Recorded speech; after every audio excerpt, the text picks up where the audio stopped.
क्या आपने कभी सोचा है अगर आईपीएल जीतने वाली टीम को सिर्फ 20 करोड़ रुपये मिलते हैं तो फिर ये टीम्स हर साल करोड़ों का प्रॉफिट कैसे कमा लेती है। कैसे एक टूर्नामेंट सिर्फ 2 महीने में हज़ारों करोड़ों का बिजनेस जनरेट करता है। आज के इस वीडियो में हम डिकोड करेंगे इंडियन प्रीमियर लीग का कंप्लीट बिजनेस मॉडल, कैसे टीम्स अर्न करती है, बीसीसीआई पैसा कैसे बनाता है और स्पॉन्सर्स का गेम एक्चुअल में काम कैसे करता है। सारी चीज़ें जानेंगे हम आज के इस वीडियो में और एंड में मैं आपको बताऊंगा आईपीएल का एक सीक्रेट रेवेन्यू सोर्स जो आपने शायद कभी नोटिस भी नहीं किया होगा। दोस्तों पता नहीं आप जानते हैं कि नहीं, आईपीएल के शुरू होने से करीब 1 साल पहले इंडिया में एक नई क्रिकेट लीग शुरू होती है, आईसीएल, जिसका फुल फॉर्म था इंडियन क्रिकेट लीग। इसकी खास बात यह थी कि इसे एक प्राइवेट कंपनी के द्वारा शुरू किया गया था, जी इंटरटेनमेंट इंटरप्राइजेज, वही कंपनी जो जी टीवी, जी न्यूज चलाती है टीवी पर। इस आईसीएल का कंसेप्ट बिल्कुल आईपीएल वाला ही था। अलग अलग शहरों की टीम होंगी, प्लेयर्स को ऑक्शन किया जाएगा, वो टीम्स खरीदेंगी प्लेयर्स को और ये टीम्स फिर एक दूसरे के साथ खेलेंगी। लेकिन इस आईसीएल को न तो हमारी क्रिकेटिंग बोर्ड बीसीसीआई ने रिकॉग्नाइज किया और न ही इंटरनेशनल क्रिकेटिंग बोर्ड आईसीसी ने रिकॉग्नाइज किया।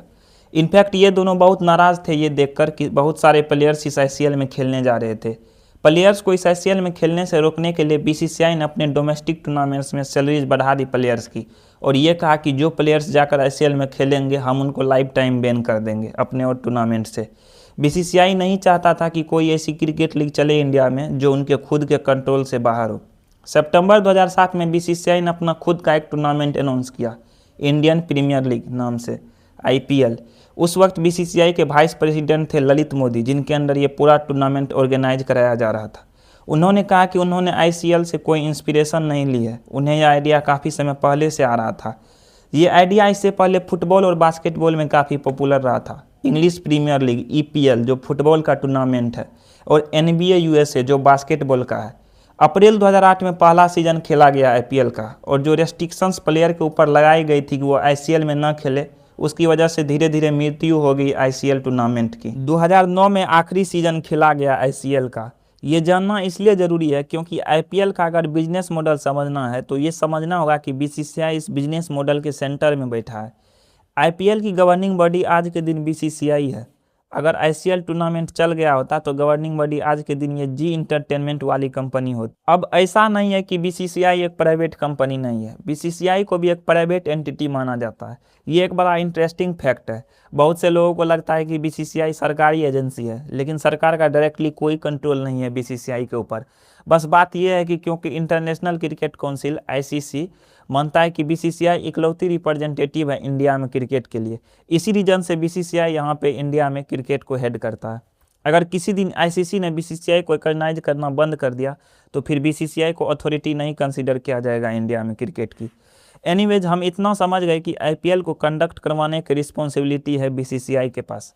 अब आते हैं सबसे इम्पोर्टेंट पार्ट पर, आखिर आईपीएल में इतना पैसा आता कहाँ से है। देखिए, एक आईपीएल टीम खरीदने में बहुत ज़्यादा पैसा लगता है। टीम खरीदनी है, सपोर्ट स्टाफ और प्लेयर्स की फीस होती है, फिर एडमिन और ऑपरेशन कॉस्ट होता है। इसके बाद पूरे मंथ आईपीएल के जो मैचेज अलग अलग जगह पे होते हैं तो होटल और फ्लाइट्स के टिकट, बहुत सारा पैसा लगता है।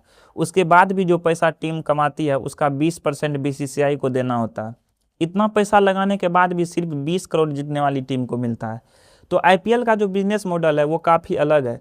कोई भी टीम इस 20 करोड़ के प्राइज मनी के भरोसे नहीं रहती। तो आखिर आईपीएल की टीम पैसा कैसे कमाती है? देखिए, आईपीएल की टीम मल्टीपल सोर्सेज से पैसा कमाती है, जिसमें से पहली और मेजर इनकम सोर्स है ब्रॉडकास्टिंग राइट। जिस चैनल के पास आईपीएल के ब्रॉडकास्टिंग राइट्स होते हैं, सिर्फ वही चैनल आईपीएल को दिखा सकता है। उदाहरण के तौर पर ऐसे समझिए कि साल 2008 से 2017 तक ब्रॉडकास्टिंग राइट्स सोनी के पास थे।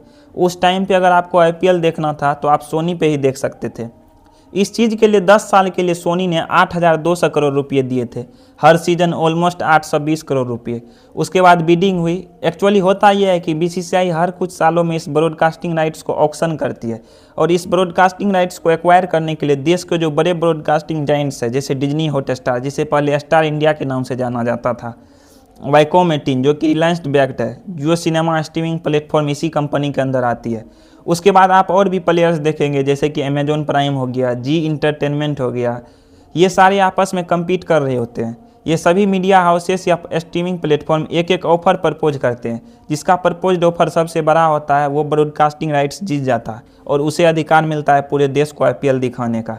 तो 2017 में बिडिंग हुई, जिसको ऑफिशियली टेंडर प्रोसेस बोला जाता है। और 2018 से 2022 तक के लिए स्टार इंडिया ने 16,347 करोड़ रुपये में ब्रॉडकास्टिंग राइट्स खरीदा, जिसकी पर ईयर की अप्रोक्सीमेट कॉस्ट बनती है 3,300 करोड़ रुपये। ये सब पैसा सबसे पहले जाता है board of control for cricket in India यानी BCCI के पास, जिसमें से 50% वो खुद रख लेते हैं और बाकी का 50% IPL टीम्स में डिवाइड होता है। पहले इस पैसे में से 20% BCCI रखती थी और 80% टीम को जाता था। धीरे धीरे ये शेयर्स बढ़ा के अभी 50-50% हो गया। तो यहाँ सोचने वाली बात यह है कि आखिर चैनल्स इतना ज़्यादा पैसा ब्रॉडकास्टिंग राइट्स के लिए देते क्यों हैं। बात यह है दोस्तों कि उन्हें न सिर्फ पैसे वापस मिलते हैं बल्कि वो मुनाफा ही कमाते हैं इस पूरे प्रोसेस से। क्योंकि स्टार स्पोर्ट्स पर अगर आपको 10 सेकंड की ऐड चलानी है IPL 2026 में, तो 10 सेकंड की ऐड के लिए आपको 18 लाख रुपये स्पेंड करने पड़ेंगे।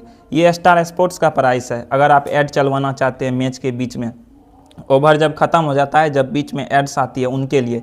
तो स्टार स्पोर्ट्स इतना पैसा खर्च करता है यहाँ पर, और मोस्ट लाइकली इन्हें इससे ज़्यादा पैसा वापस मिल जाता है उन एड्स से जो बाकी स्पॉन्सर करते हैं इनके TV चैनल पर। ऐसा ये अमाउंट बहुत कम लग रहा है, लेकिन 45 डेज के पूरे इवेंट का जब आप टोटल करोगे तो ये एक बहुत बड़ा मुनाफा होता है। इसलिए सारे चैनल्स बोली लगाने के लिए रेडी रहते हैं। दूसरा बड़ा सोर्स है पैसे बनाने का स्पॉन्सरशिप। स्पॉन्सरशिप यहाँ 2 टाइप्स के होते हैं, पहला टाइटल स्पॉन्सर और दूसरा ब्रांड्स स्पॉन्सर। आपने देखा होगा IPL को कभी भी खाली IPL नहीं बोला जाता है, कभी उसको DLF IPL, कभी Vivo IPL, कभी पेप्सी IPL और आजकल अब टाटा IPL बोला जाता है। IPL को सिर्फ IPL के बजाय अपनी कंपनी के नाम के साथ बुलवाने के लिए कंपनियां काफ़ी सारा पैसा देती है और हर कंपनी चाहती है अपना नाम जोड़ना, इसलिए इसकी बोली लगती है जिसे टाइटल स्पॉन्सरशिप कहते हैं। 2008 से 2012 तक DLF ने IPL के बजाय DLF IPL बुलवाने के लिए 200 करोड़ रुपये दिए, 40 करोड़ रुपीज़ पर ईयर। उसके बाद पेप्सी आया 3 साल के लिए with 79 crore rupees per year. फिर Vivo ने बहुत सारे पैसे इन्वेस्ट किए, 2016-17 में 100 करोड़ रुपीज़ पर ईयर और 2018-19 में 440 करोड़ रुपीज़ पर ईयर। उसके बाद 2020 में ड्रीम 11 टाइटल स्पॉन्सर था विथ 222 करोड़ रुपीज़। फिर 2021 में Vivo वापस आ गया।